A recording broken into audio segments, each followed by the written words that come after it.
Good morning, my dear students. Let me take you to a day 10 years afterwards.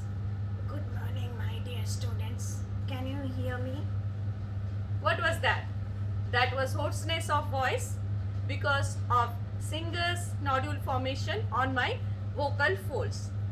So, you may ask me, am I a singer? Why did I have a singer's nodule? We'll find out the answer to that, and also we'll find out where are my vocal folds present.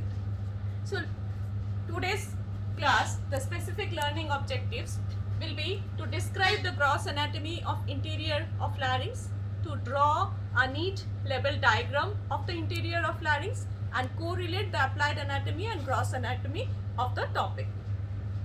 And you already have attended a class on the structure of larynx. You know about the cartilages of larynx, muscles, and also you know about the boundaries of the inlet of larynx. So let us enter through the inlet of larynx. You can draw the diagram with me.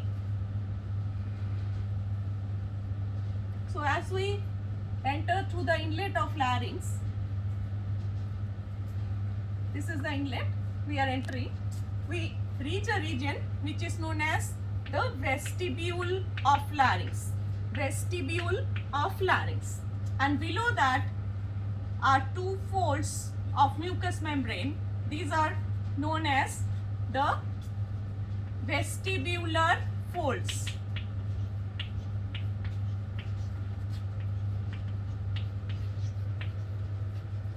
Below the vestibular folds, there are two cleft-like spaces. These spaces are known as sinus of larynx. Sinus of larynx. Approaching upwards from the sinus of larynx are a pair of blind pouches. These pouches are known as saccule of larynx. And what lies below the sinus of larynx? These are the vocal folds.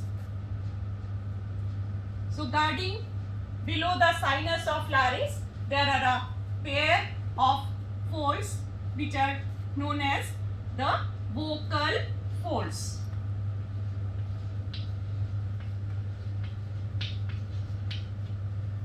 And the part of larynx below the vocal folds is known as infraglottic part. Infraglottic part. So you can repeat the names with me. Above, downwards, can you identify the parts? Yes. As we enter the inlet of larynx, this is vestibule. And below that, there are two folds. The names are vestibular folds. And below that, sinus of larynx, and approaching upwards, the saccule, and then comes the vocal folds. Now, do you remember? I had hoarseness of voice. So there was formation of a small nodule onto my vocal folds because of repeated voice use throughout my life. So this is known as singer's nodule. So which other professional other than teachers use voice regularly? The singers. So singer's nodule.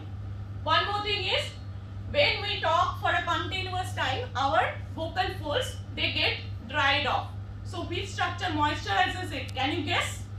Yes, the saccule of larynx. Very good answer. And the third thing we are going to learn in applied anatomy, we'll see an indirect laryngoscopic view of the larynx.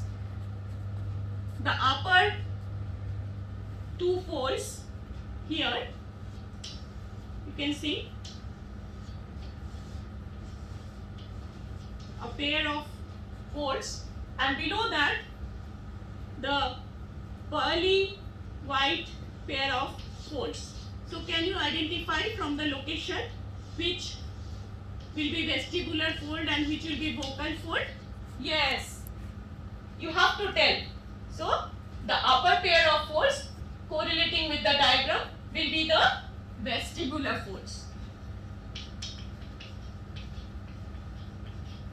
and the lower pair of folds will be the vocal folds. So now let us do an exercise. You take a deep breath and stop your breath at expiration. So the folds which contract are the vestibular folds. So they are the exit valves. Now another one, you take a deep breath and then you leave whole breath and stop your breath.